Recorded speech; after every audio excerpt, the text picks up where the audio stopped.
Is Alexandre Pantoja the greatest flyweight champion of all time? What's going on, everybody, and welcome to the Fight Franchise and our preview and prediction of the main event of the co-main event of UFC 323, where Alexandre Pantoja looks to get another consecutive title defense of his flyweight title against an unlikely contender who's shot out of nowhere in the last 12 months, Joshua Van. This is a very interested and hype matchup. You know, there's a lot of Joshua Van fans out there who are championing him and who are thinking he's going to be the guy to topple the man mountain who is stood atop this flyweight division, which is Alexandre Pantoja. I'm going to give my tail of the tape preview and prediction of the fight and how both men got here. So we'll start off with the tail of the tape and get straight into it. Alexandre Pantoja, 30 wins, 5 losses. Joshua Van, 15 wins, 2 losses.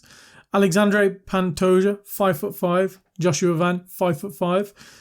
67-inch reach for Alexandre Pantoja. Joshua Van has a 65-inch reach. So just slightly in the favour of Alexandre Pantoja is the reach. And the leg reach, 36.5-inch leg reach for Alexandre Pantoja and 35-inch leg reach for Joshua Van. So in terms of physicality, Alexandre Pantoja is ever so slightly the more physical with his reach and frame, but also you'd say he's the older man, so he's got a bit more weight behind him. He's probably a bit more physical and stronger. You know, he's grown into his body over the years, where Joshua Van is still a young whippersnapper. You know, he's only, I believe, 22, 23. He's very young, so he's only building into his 24. He's only building into his frame, and he's going to get better with age, and his physicality will only get better. So let's break down both guys' career and how they got here. So Alexandre Pantoja joins the UFC back in 2017 and gets 2 wins and gets a loss against Dustin Ortiz, and then goes on a 3-fight win streak against Brandon Moreno, Wilson Hayes and Ulka Sakai, and loses to Davison Figueiredo, where it's arguably his worst loss in MMA, where he kind of gets a bit beat up on by Davison Figueiredo, who was, you know, the heavy hitter of that division. He was cutting a lot of weight to get down to 125. I think he walked around about 155, 165. And when you think of percentage-wise, he was cutting nearly about 34%, 40% of his body weight.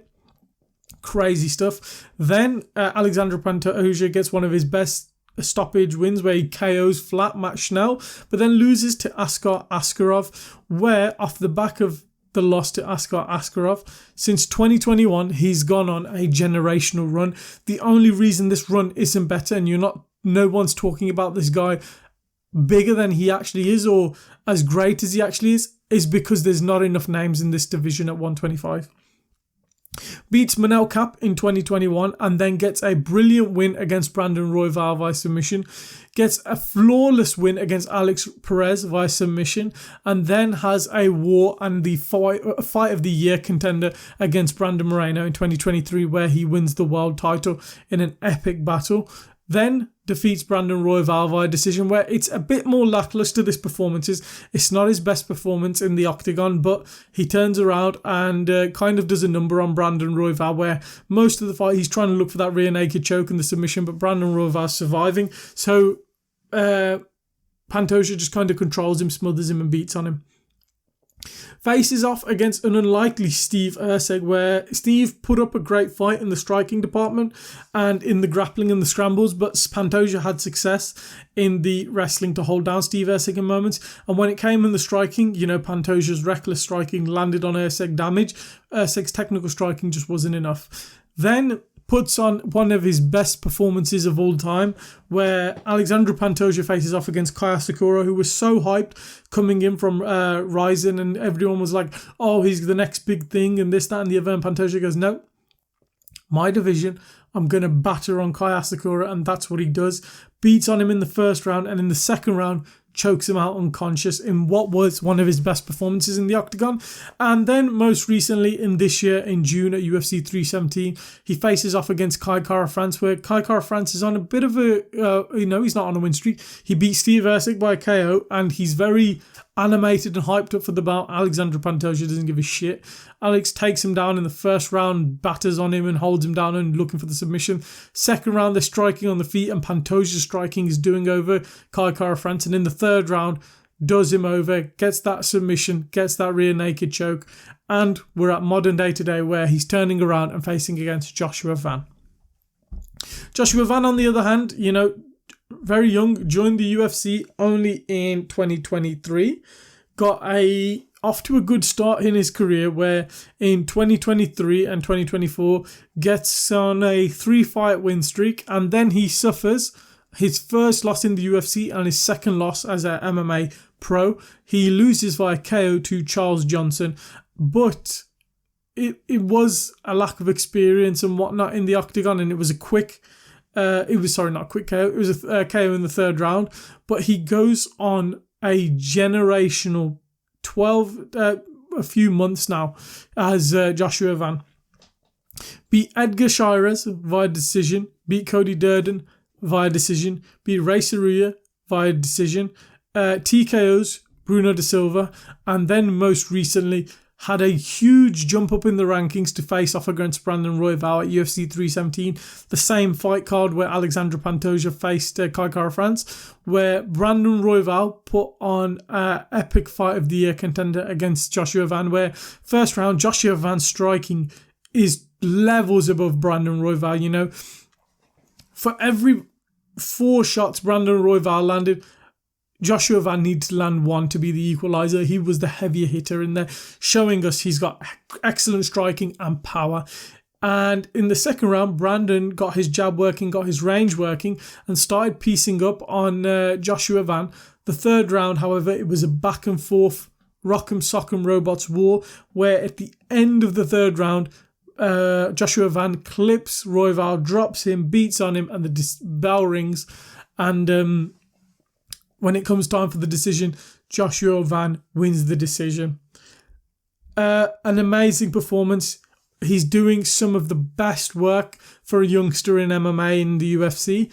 He is a amazing striker, is Brandon Royval, but he's coming up against a guy, like I've said in my previous video about Merab, a guy in his prime and on another level at the moment. Alexandre Pantoja is looking at GOAT status. Had Demetrius Johnson not retired, Alexandre Pantoja would be the guy to go. Demetrius Johnson, let's go. Come out of retirement, super fight, me and you. He's got that aura about him. He's got that je ne sais quoi. I don't know what to say. He is him of the flyweight division. You know what I mean? He is nuking the rest of this division. He's beat most of the guys. We're looking for competition for him. That's why Joshua Van's been shot up the division. I just think Alexandre Pantoja's grappling, wrestling, his fierceness and his intensity in the octagon will be too much for Joshua Van. Joshua Van will have to be working on his takedown defense this last 6 months, because he's known he's going to be fighting Pantoja now for about 6 months. But will that be enough to stop it? JDM most recently had about 5-6 months to prepare for Islam Makhachev. He couldn't do nothing. Alexandre Pantoja has this mad ability where he will get you up against that fence, get the takedown, and he'll get to your back and sink you down to the ground and wrap his legs around you, and he will threaten that rear naked choke like crazy. And I think it's going to be no different to Joshua Van. I think Joshua Van, if he can keep it on the feet, he can have success, but he's going to need to have success for 5 rounds of that, because I don't think he's KOing Alexandre Pantoja, because no one's done it. And no one's finished Alexandre Pantoja, so Joshua Van's chances of a submission are not going to be likely. He doesn't want to grapple and get tangled with him. I think Pantoja, what he'll do what he usually does and strike on the feet and land and swing big. He's got a little bit of the reach advantage, but when Pantoja throws, he throws everything, and he throws crazy hooks to get you in a panic state where you're striking back, and then he can go look for the takedown. I think Van's striking will be more technical and try and land on him, but irregardless of that, Alexandre Pantoja's pressure Joshua Van's never felt anything like that, and when he does, he will drown in there, and Alexandre Pantoja will get the takedown, he'll get the back, and he'll get the choke. It will just be inevitable. He's not big enough, he's not physical enough, he's not old enough, is Joshua Van yet. This is him at 24. Give it till he's 30 and Pantoja's retired and Joshua Van will be a champion. Just in this current day and age, this is Alexandre Pantoja's time. He is the greatest flyweight in the world at the moment and arguably on a run to become the greatest flyweight of all time. You know, I think he'll take down Joshua Van in the first or second round and he'll get him down, get the submission, and he will call out the division, he'll call out Mighty Mouse, and it'll be hard to find him a next opponent because when you look at the rankings, Moreno's fighting, I think, in a month or so against someone. Albazi's been beat. Tatsuro Taira, I think he might be fighting Moreno. Royval's on a bit of a... Asu Almabayev got a great win recently. Kyoji Horiguchi's just joined the division, but he'll need to get 1 or 2 wins before he can fight for the title. There's not much out there for Alexandre Pantoja. If I was the UFC, I'd be ringing up Muhammad Mokaev's phone and going, let's get you in for an undisputed world title shot straight away. Because Pantoja needs fights, you know what I mean? He needs... First of all, it's how he makes money at the end of the day, and he's got a finite amount of time left in the octagon and in MMA. Let's get him as much money as he can possibly make. Let him fight Mokaev. Bring Mokaev in. That would be a super fight. You could do that in England. You could do Tom Aspinall versus Cyril Gane in Wembley or O2, wherever you do it. Co-main event, Muhammad Mokaev versus Alexandre Pantoja. Amazing, amazing fight card that would be. Mokaev, though he is from Russian, I believe, descent, or Dagestani or Chechen descent, he's fights out of England, so there'll be an English contingent for him there. Him versus Pantoja has to be the fight to make next. Hunter Campbell, I know, is a fan of him. Dana White isn't. Hunter Campbell, please sign Mokaev back. We need him back in the UFC. I think he was great for the flyweight division. He's on an unbeaten streak. If Alexandre Pantoja beats Mokaev, like, it just adds to his legacy. What you want to do right now is not what Dana does to John Jones and glaze him. John Jones is the greatest of all time. No, let's big up the current roster we've got and say this is the best ever, because it just elevates the current fighters and the current product, and that's what we need. But yeah, let me know what you think in the comments down below. Do you think Alexandre Pantoja is the greatest flyweight of all time? You know, when you look at his defenses at the moment, he's on 4 title defenses. If he beats Joshua Van, this will be his 5th. You know, he is on a generational run. If he gets 3 more defenses against high-level competition, like a Manel Cap, another Brandon Moreno win, like a Mokaev, Kyoji Horiguchi maybe, we may be looking at the greatest flyweight of all time.